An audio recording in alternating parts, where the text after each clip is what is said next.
తెలుగు రాష్ట్రాల్లో SC ST sub categorisation ప్రక్రియ మొదలైంది. సుప్రీంకోర్టు పోయిన సంవత్సరం ఎస్సీ ఎస్టీ సబ్ కేటగరైజేషన్ చేయడం రాజ్యాంగబద్ధమే అని తీర్పిచ్చిన తర్వాత ఈ రెండు రాష్ట్రాల్లో ఈ ప్రక్రియకి చర్యలు మొదలుపెట్టారు. ఎస్సీ ఎస్టీ సబ్ కేటగరైజేషన్ అంటే ఏంటి? ఎస్సీల్లో చాలా కులాలు, ఎస్టీల్లో చాలా కులాలు ఉన్నాయి. అయితే రిజర్వేషన్లు మాత్రం గంపగుత్తగా ఎస్సీలకి ఇంత శాతం, ఎస్టీలకి ఇంత శాతం అని ఉన్నాయి ప్రస్తుతం. దీనివల్ల ఎస్సీల్లో ఎస్టీల్లో ఆ రెండు వర్గాల్లో సబ్ క్యాస్ట్ ఏవైతే ఉంటాయో వాళ్ళకి రిజర్వేషన్ల వల్ల తగినంత లబ్ధి చేకూరలేదు. అనేక చారిత్రక సామాజిక కారణాల వల్ల, అంటే కొన్ని కులాలు ఆల్రెడీ కొంత ముందుండటం వల్ల వాళ్ళే రిజర్వేషన్ల బెనిఫిట్స్ అన్నింటినీ పొందుతున్నారు స్వాతంత్రం వచ్చినప్పటి నుంచి. మిగతా కులాలు ఏవైతే బాగా వెనకబడి ఉన్నాయో వాళ్ళు వెనకబడే ఉన్నారు.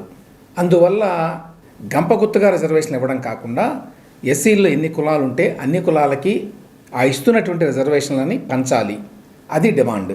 అయితే చాలా కాలం పాటు ఇది కోర్టులో నలిగింది. ఎందుకంటే ఇది రాజ్యాంగబద్ధమా కాదా అనేటువంటి అంశం మీద చర్చోపచర్చలు సాగినాయి.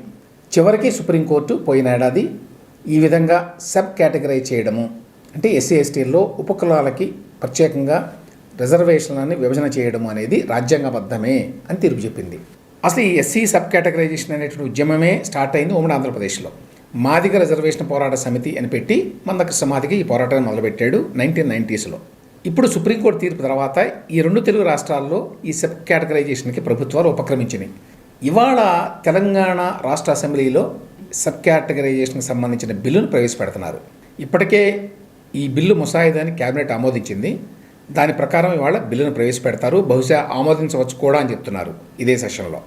రేవంత్ రెడ్డి ప్రభుత్వం అధికారంలోకి వచ్చిన తర్వాత జస్టిస్ షమీమ్ అఖ్తర్ కమిషన్ను వేశారు, ఈ సబ్ కేటగరైజేషన్ వ్యవహారాన్ని చూడండి అని. సో ఆ న్యాయమూర్తి స్టడీ చేసి ఒక రిపోర్ట్ ఇచ్చారు ఆల్రెడీ. ఆ రిపోర్టు ప్రకారం తెలంగాణలో 59 ఉపకులాలు ఉన్నాయి ఎస్సీల్లోనే. ఈ ఉపకులాలన్నింటినీ 3 గ్రూపులుగా చేసి వాళ్ళకి రిజర్వేషన్లని సబ్ కేటగరైజ్ చేశారు, డివైడ్ చేశారు. మొత్తంగా తెలంగాణలో ఎస్సీలకి 15% రిజర్వేషన్ ఉంది. ఇప్పుడు ఈ 15%ని ఈ 3 గ్రూపుల మధ్య పంచారన్నమాట. తెలంగాణ ప్రాంతంలో మాదిగల పాపులేషన్ ఎక్కువ మాలలతో కంపేర్ చేస్తే. తెలంగాణలో అసలు మొత్తంగా ఎస్సీ పాపులేషన్లో మాలలు మాదిగలు ఎక్కువ ఉంటారు. మిగతా కులాలన్నీ కూడా చాలా తక్కువ సంఖ్యలో ఉంటాయి. ఇప్పుడు జస్టిస్ షమీమ్ అఖ్తర్ కమిషన్ రికమెండేషన్ల ప్రకారం మాదిగలకి మరియు 17 ఇతర ఉపకులాలకి, అంటే మాదిగలతో అనుబంధంగా ఉండేటువంటి వేరే 17 ఉపకులాలు, వీళ్ళందరికీ కలిపి 9% రిజర్వేషన్ ఇవ్వాలి అని చెప్పి justice Shamim Akhtar commission recommend చేసింది. ఆ ప్రకారమే బిల్లులో పొందుపరిచారు. ఇక మాలలకి మరియు 25 ఇతర అనుబంధ కులాలకి కలిపి 5% రిజర్వేషన్లు ఇస్తున్నారు. 9 + 5. ఇక మిగిలిన 1%ని మిగతా క్యాస్ట్లన్నీ ఒక 15 ఉన్నాయట ఉపకులాలు ఎస్సీల్లో. ఇంతకుముందు ఏమిటంటే ఎవరైనా ఎస్సీ అని పెట్టుకుంటే మొత్తంగా ఎవరైనా సరే ఎస్సీ, మాల కావచ్చు, మాది కావచ్చు, లేదా ఇతర 57 ఉపకులాలు కావచ్చు, వీళ్ళలో ఎవరు ముందు క్వాలిఫై అయితే వారికి ఇచ్చేవారు. ఇప్పుడు అట్లా కాదు. ఇప్పుడు ఆ 15% రిజర్వేషన్లు ఏవైతే ఉన్నాయో ఎస్సీలకి, అందులో మాదిగలకి ఖచ్చితంగా 9% ఇవ్వాలి, మాలలకి ఖచ్చితంగా 5% ఇవ్వాలి, మిగతా కులాలకు ఖచ్చితంగా ఆ 1% ఇవ్వాలి. ఈ రిజర్వేషన్లని పాపులేషన్ సంఖ్యను బట్టి నిర్ణయించారు జనాభా లెక్కల ప్రకారం. తాజాగా ఈ మధ్యనే కుల గణన కూడా జరిగింది కదా తెలంగాణలో, ఆ ప్రకారం అన్నమాట.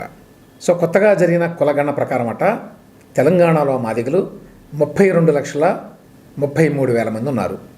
మాలలేమో 15,23,000 మంది ఉన్నారు. అంటే తెలంగాణలో మాదిగల సంఖ్య మాలల సంఖ్య కంటే రెట్టింపు అన్నమాట.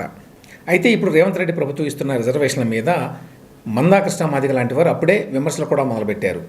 ఏమంటారంటే వాళ్ళు, మరి మాలల జనాభా 15 లక్షలు మాత్రమే కదా, వేరే మాదిగల జనాభా 32 లక్షలు, అంటే మోర్ దాన్ డబుల్, రెట్టింపు కంటే ఎక్కువ. అట్లాంటప్పుడు రిజర్వేషన్లు మాలలకేమో 5% అయితే మాదిగలకి 9% మాత్రమే ఎట్లా ఉంటుంది? రెట్టింపు కంటే ఎక్కువ ఉండాలి కదా. కాబట్టి 9% కాదు, మాదిగలకి తెలంగాణలో 11% ఉండాలి రిజర్వేషన్లు అని డిమాండ్ చేస్తున్నారు. ఏమైనప్పటికీ మొత్తంగా చూస్తే ఎంతో కాలంగా ఈ సబ్ కేటగరైజేషన్ కోసం పోరాటం జరుగుతోంది. దశాబ్దాల పోరాటం. ఇంతకుముందే చెప్పాను, 90sలో స్టార్ట్ అయింది ఇది. అంటే ఆల్మోస్ట్ 3 దశాబ్దాలైంది ఈ పోరాటం మొదలుపెట్టి. ఇన్నాళ్ళకి మాదిగల పోరాటం సఫలీకృతమైంది. అయితే సహజంగానే మాలలు ఈ విషయంలో కొంత అసంతృప్తిగా ఉన్నారు. ఎందుకంటే చాలా కాలం పాటు ఎస్సీలకు ఇచ్చే రిజర్వేషన్ల వల్ల మాలలు బాగా బెనిఫిట్ అయ్యారు. ఆర్థికంగా, సామాజికంగా మాలలు స్టార్టింగ్ పాయింట్లోనే ఎంతో కొంత ముందున్నారు. ఆ అడ్వాంటేజ్ తోటి తర్వాత కాలంలో కూడా ప్రభుత్వ ఉద్యోగాల్లో లేక చదువుకోవడంలో వాళ్ళు ముందున్నారు. అంటే స్వాతంత్రం వచ్చిన తర్వాత అందే వచ్చినటువంటి రిజర్వేషన్ల ఫలాలని వాళ్ళు ఎక్కువ పొందారు.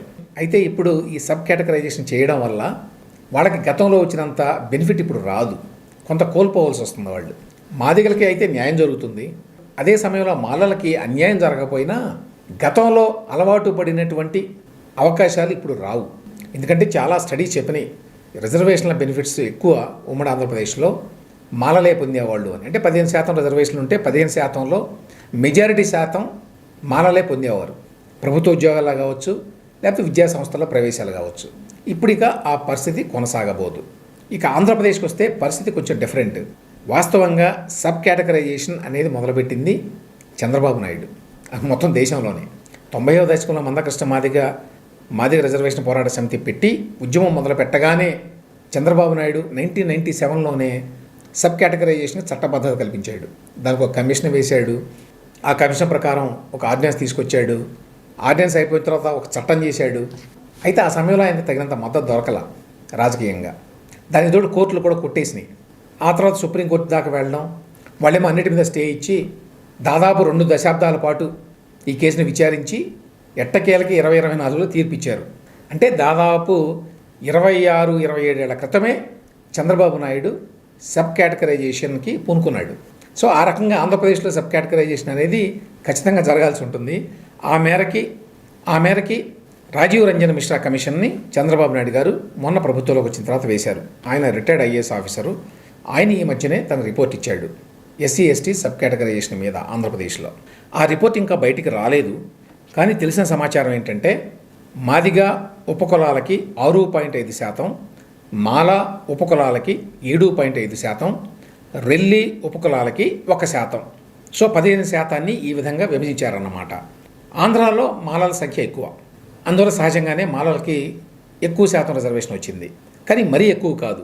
ఎందుకంటే మాలలు 40 లక్షల మంది ఉంటే ఆంధ్రప్రదేశ్లో మాదిగలు 34 లక్షల మంది ఉన్నారు. అంటే తేడా పెద్దగా లేదు తెలంగాణలో లాగా. తెలంగాణలో ఇంతకుముందే చెప్పాను, మాలల కంటే రెట్టింపు సంఖ్యలో మాదిగలు ఉన్నారు అక్కడ. వేరే ఏపీలో తేడా 6 లక్షలు మాత్రమే ఉంది.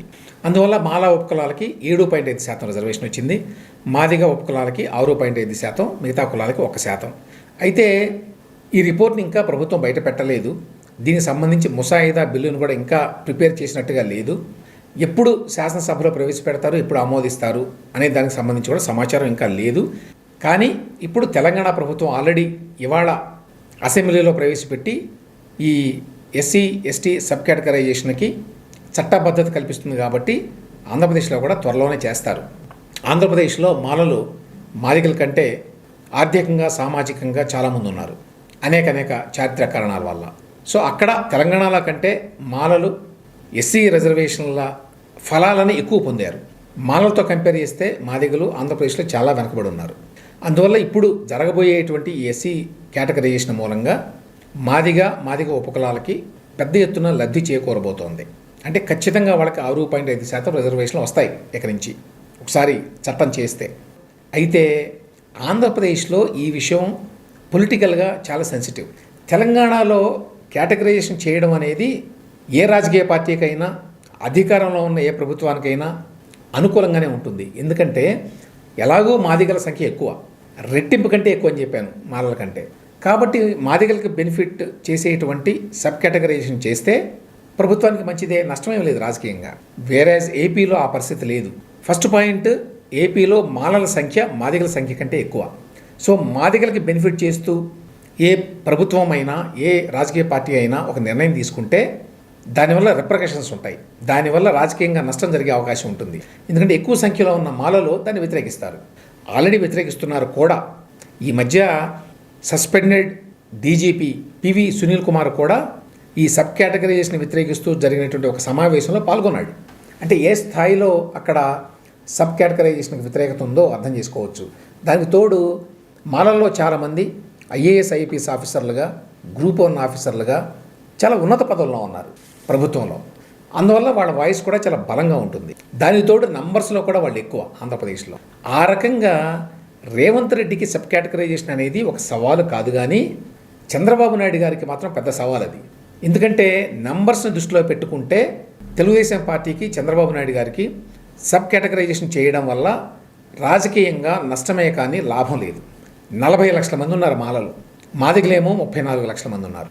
చారిత్రకంగా కూడా మాలలు ఎప్పుడు కాంగ్రెస్ పార్టీతో ఉండేవారు గతంలో. తెలుగుదేశం పార్టీ వచ్చిన తర్వాత కొంతవరకు మాదిగలు తెలుగుదేశం పార్టీ వైపుకి వచ్చారు. ఆ తర్వాత వైఎస్ఆర్సీపీ వచ్చింది. వైఎస్ఆర్సీపీ వైపు మెజారిటీ మాలలు ఉన్నారు అనేది కూడా సత్యం. ఇప్పటికీ తెలుగుదేశానికి మాదిగలు పెద్ద ఎత్తున మద్దతు పలుకుతున్నారు ప్రస్తుతం. ఈ రకమైన పొలిటికల్ డివిజన్ నేపథ్యంలో సబ్ కేటగరైజేషన్ చేస్తే తమని నమ్ముకున్న మాదిగలకి ఖచ్చితంగా చంద్రబాబు నాయుడు గారు లబ్ధి చేసినట్టు అవుతుంది. But at the same time దానివల్ల మాలలు తెలుగుదేశం పార్టీకి ఇంకా దూరం అవుతారు. ఆటోమేటిక్గా వాళ్ళు వెళ్ళి వైఎస్ఆర్సీపీ పక్కన నిలబడతారు.